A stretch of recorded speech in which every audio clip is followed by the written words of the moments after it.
Hello, Froggy here, and today we'll be returning to the Thunderdome, if I can manage to navigate the new menu. Anyways, after the previous Thunderdome route that I showed, we learned that there was a very large invisible platform that you can stand on and set ghosts on, and that opened up a new opportunity for the route. Plus, with the loss of res breaching, we need some adjustments. You can do the entrance with 2 people, although I would recommend having a full fire team, as you'll have to complete the Totems encounter too. Anyways, I'll briefly show you how to do the entrance with 2. On the left side, you can have any class. You can just jump here and do a punch, and I used an Icarus dash there, but that's not actually necessary. A well-timed punch will also get you across. You will of course need to dunk within 4 seconds of your ally, so be sure to coordinate.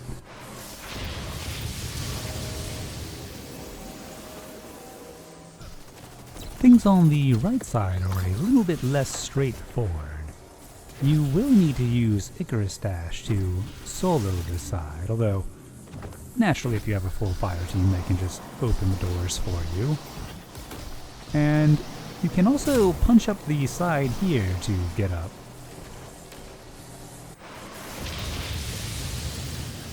And you just need to do that until the portal appears and lets you through, because we still have no way of skipping this part. It's possible to get everyone to Thunderdome, although to do that you're going to need to complete totems with no more than 4 people, because this is a double IRB, so you would need 1 person per IRB to stay behind. Anyways, first we're going to set up for the first Autorez.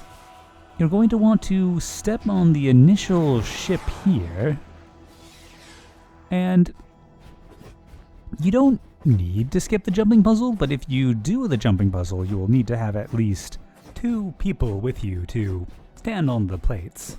And it is possible for them to be setting up for the first IRB instead of coming with you, so I would probably recommend just doing that and doing this solo. You need to lose a bit of height here or you will run into a kill barrier. And once on the other side, if you are the only person in the zone, the lift should start. Do not go up the lift. As soon as you reach the top, it will trigger the Autorez, and we want to save that.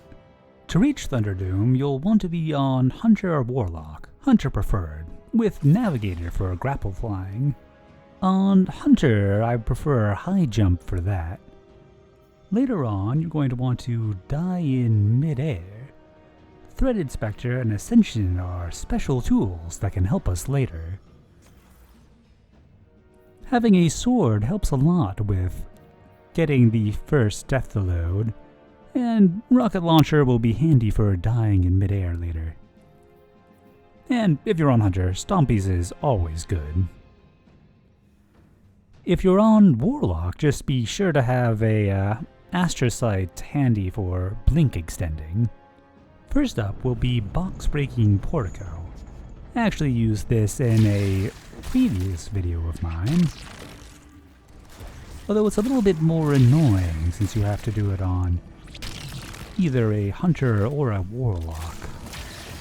Naturally, a Titan can just swordfly here to get the positioning accurate. You're looking to die on the left side of the sort of triangle below. You may need to drop a bit of height to move far enough to die above it. If you're too high, I think the push barrier goes a bit further out. You'll know you got it if when you die you cannot see your ghost. Luckily, since the ghost drops 80 meters, we can set it there. You can also have someone else look to verify. Anyways, when you are convinced you've set it, and the first Autorez has already been primed, you can go on to the next bit. If you hit the next load too early, you will block the priming of the Autorez, and they won't be able to do that until you go back to the previous zone. But at least for the start of this, we're going to be avoiding the load zone because we need to do a death to load into Portico. There are a few ways to do this, but the one I have found to be the easiest is to grapple fly out to the left here, and against the wall. So put your last grapple point against the wall, a little bit up here, and then you're going to turn and eager edge into the slant. And hopefully that will give you your death to load. Otherwise it's very retryable. Once you're there, have your Autorez triggerer go up the lift, and as soon as they get to the top, you'll be out. Just don't go to the right or you may hit the box pole. It is very close. So here is the view from the Autorezer. It's very simple. You just step right into the lift, you'll get the teleport, and as soon as you get to the top, you'll see an objective update and it will trigger the Autorez. At this point, you can leave and rejoin to set your IRB, or simply hang around if you're on the Totem team. Of course, before you can do Totems for the second Autorez, you need to get someone set up for the second IRB. Rythm here is providing me with grapple points just so I can speed up this footage without having constant menu flashes. Also pretty handy because Rythm is the person who came up with the this variant of the Thunderdome route. I was a bit too traumatized by the initial Thunderdome to participate in the creation of this route. Anyways, when you're on top, it is time to make the long run across. One thing to keep in mind is that Navigator will let you know if you're looking at certain types of invisible walls. So take advantage of that to know whether the ground below you is safe. It is a pretty lengthy run, so I guess we have some time to talk about the first Thunderdome experience. We didn't have a lot of the nice things we have now, like grapple flying, so we had to rely on much slower means of vertical height gain. This route would have been completely out of the question. Well, you could stasis climb up here. Later we need to free climb up to the upper part, and you would not want to do that with the Z climbing. For those of you that don't know, that would raise you by half a crystal, and then you would have to get your barricade back to go up another half stasis crystal length. So, not something you want to do for a large amount of time. You're going to be continuing this run until you get to the last of the crossbeams, so you can see one of the crossbeams down there. And it looks like that's actually the last one, so you'll need to find a place to drop down. There's a nice little platform on this side that you can land on. Probably the most convenient way to do it.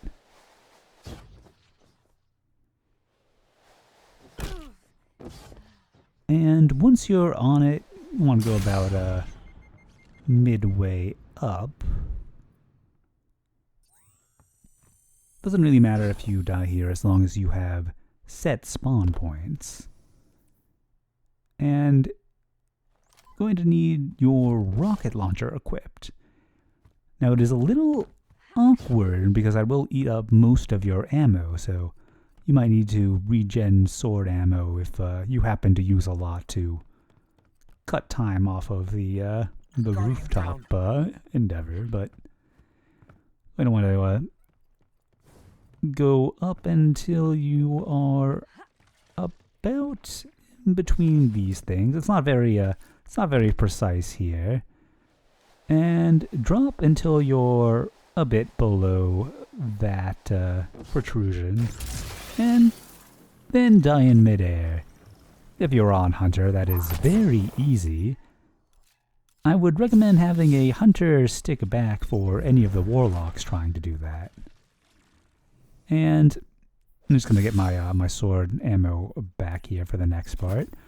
So you can generate sword ammo because dying to True Edge does not alter your IRB point. So I'm just falling to the bottom here.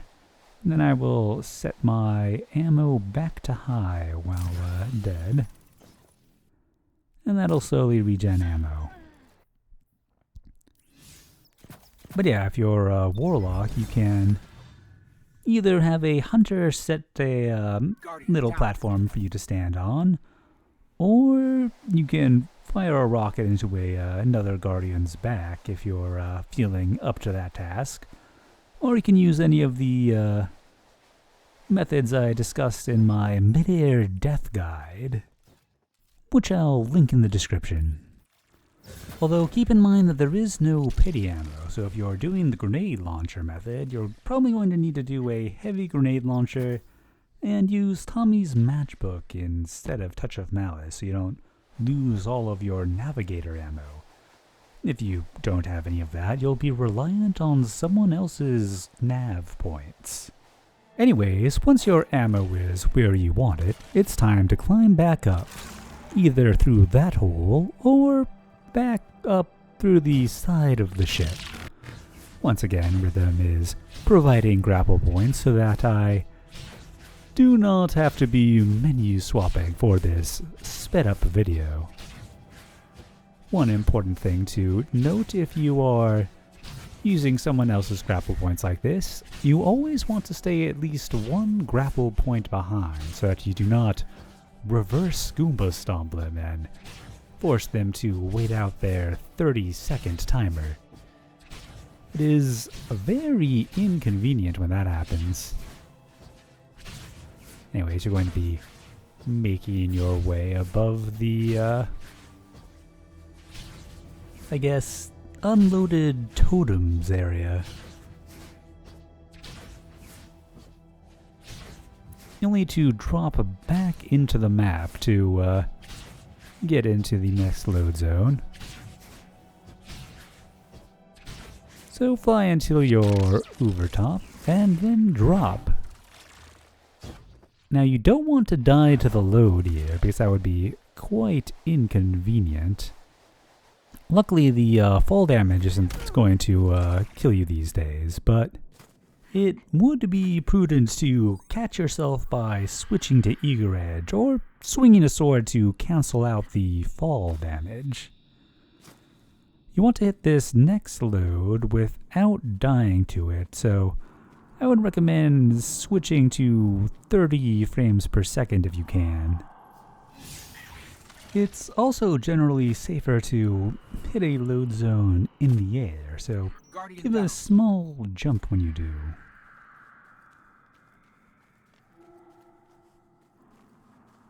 And well, that's not good. Anyways, if it goes properly, it'll look like this. Just give a short hop on your way in. And we loaded safely. For Golgoroth Cellar, you're going to want to have your frame cap enabled. And you also kind of want to float down when you hit the load zone. Of course, hunters don't float. So I would recommend switching to triple jump. But before we can get there, we need to get through a small push barrier. Luckily, that's incredibly easy to do with Storm's Edge. all you need to do is toss your super past it. Easy peasy. Now we just need to hit the Golgoroth Cellar load. And that's the last really scary part of the route.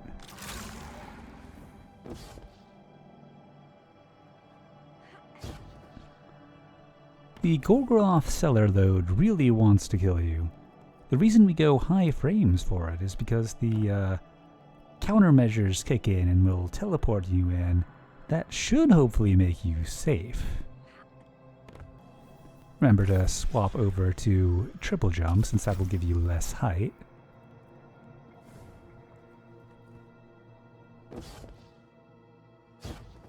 And we've made it.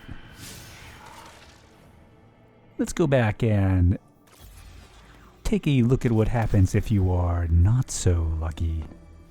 Dying to Basilica is a bit inconvenient, but you don't necessarily have to restart if you have an ally who can hit the fallback for you.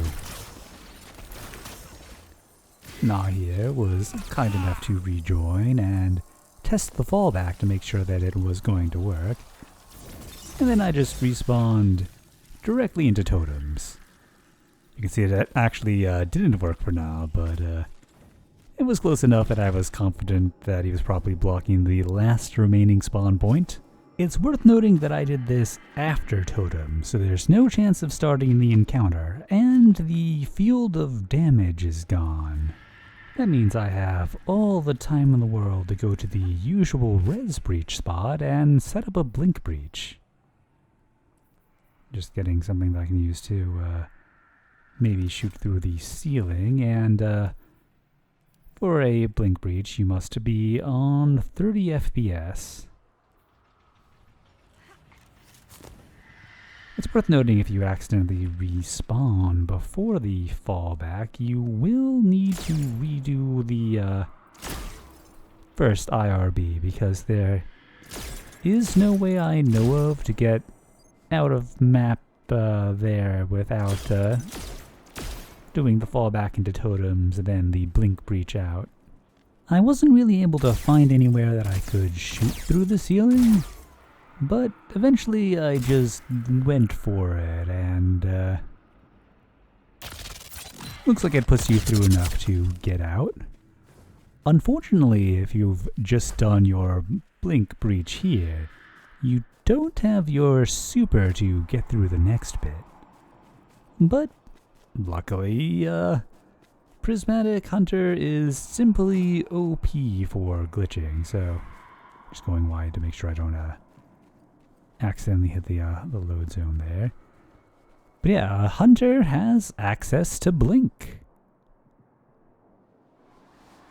Just carefully falling down. Now, Hunter Blink is not as good as Warlock Blink. You don't have Astrocyte, so you're not going quite as far, so you're going to need a little something to give yourself a boost. And luckily, an Eager Edge Sword is definitely enough to get by. Definitely took me a few tries, a lot more difficult than Warlock Astrocyte, but it works.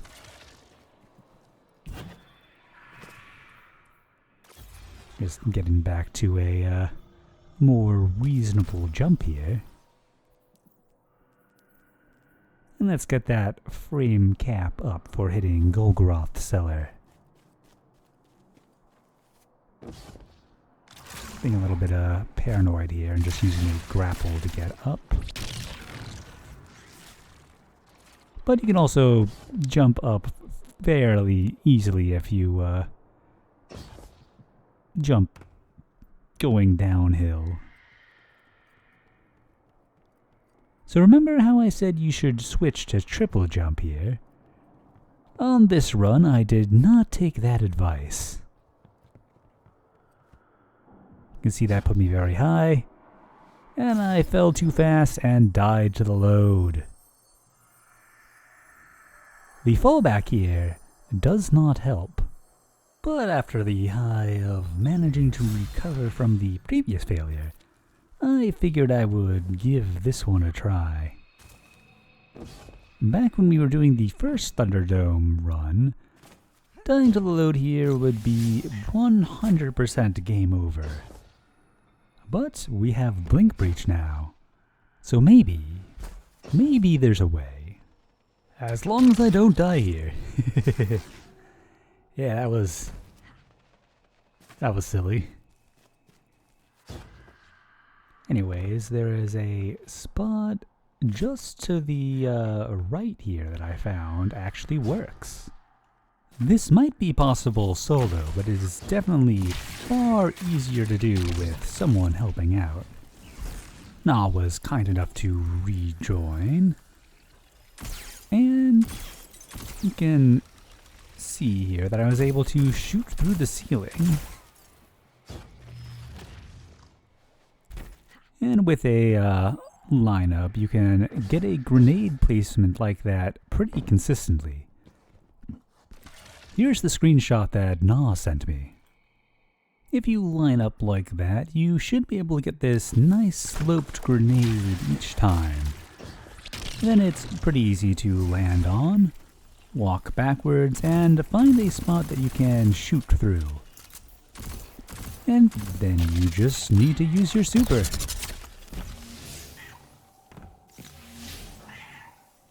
Once you're out, you can jump up high to remove the haze and orient yourself.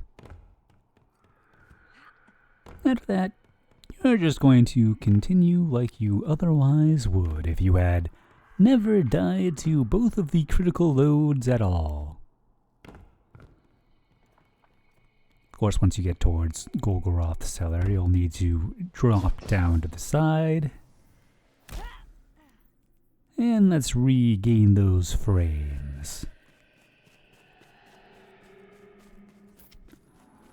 So there is one more opportunity to accidentally die to the load here, but luckily it is not very important because if you do end up inside of the map in Transept, you can just take the intangible spot above the door. I'll show that in a little bit, but in the meantime, let's see the path that you will likely take. I'm going to be doing some navigator flying, so I would recommend having high lift on.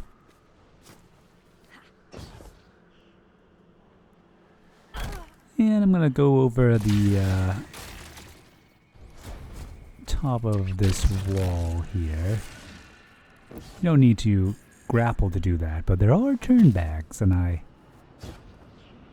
do not want to die to a turnback here, because that would be a whole lot of time wasted.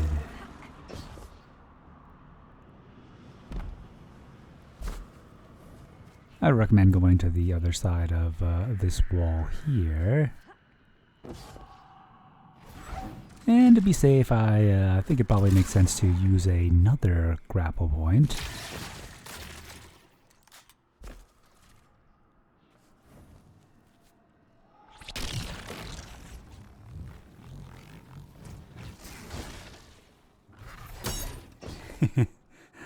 And I am just insisting on doing this in the most dangerous possible way.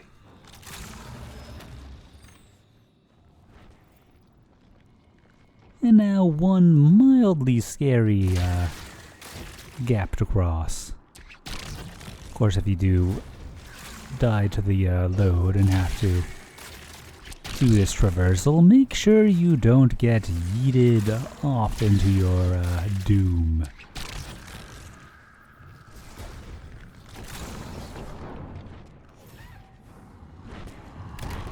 And pretty much have made it at this point. And get back over to the main area pretty easily. I am just being extra cautious here.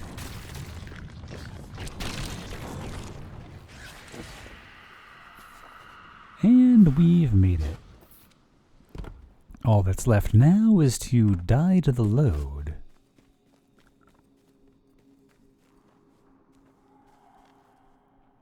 You can grapple fly up here, provided that you are not in a Gordian knot.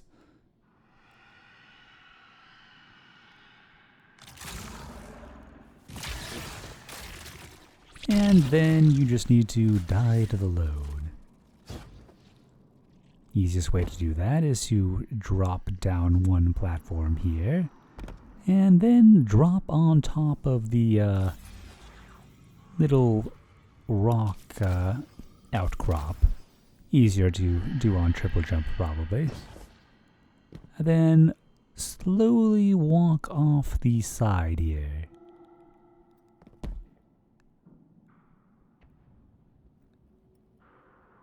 And hopefully you'll die to the load.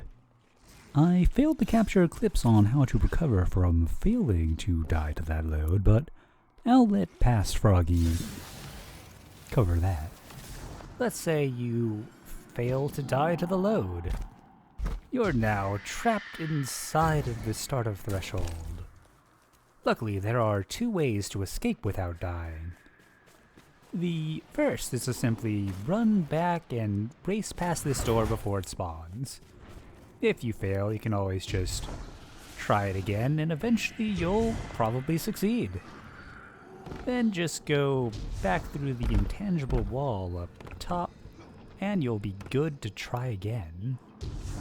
If you're having difficulty with that, you can jump into this archway here, and you'll die to the load and spawn back outside of the door. Come back. Remember when I said the scary part was done? I lied. The scariest part is probably the low man totems clear, because if you mess that up and wipe, you have to do everything again. There is no recovering from the wipe.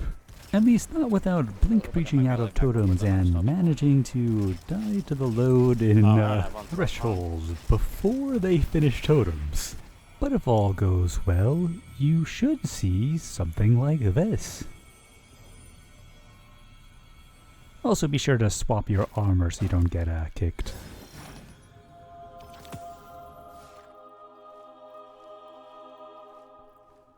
Unfortunately, this particular run was ill-fated. Wait, what?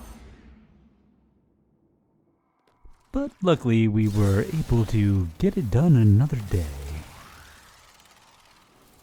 The area that we have IRB'd onto is a somewhat solid surface that you can put ghosts on, but basically nothing else that I managed to find the first time that we IRB'd out to Thunderdome. It is a significantly larger target than what we IRB'd onto the first time. Also, fun fact, you can't bring down a box. Anyways, the original target was this small sliver here where you don't get darkness dimension. So imagine jumping from way up high and landing in that tiny area, while also needing to die in midair. That is basically what we had to deal with. It took time to get that to work. But yeah, let me know if you managed to get all 6 people out here. I haven't managed to be in a 6 Guardian Thunderdome party. We sadly only had 5 for the successful effort. The one where we got error-coded would have had 6, but alas. Just so you can get a sense of scale of what that invisible platform is like, here is me running from one corner of it to another. We aren't actually sure what shape it is. It is not a simple rectangle by any means, but hopefully one day we'll know its shape. But yeah, this thing is pretty huge, especially compared to the original target. Anyways, I hope you find the time to give this route a try. It is a lot of fun and pretty rewarding. And I'd encourage you to take some time, if you do, to goof around. I'll leave you with some clips of our Grapple Shenanigans.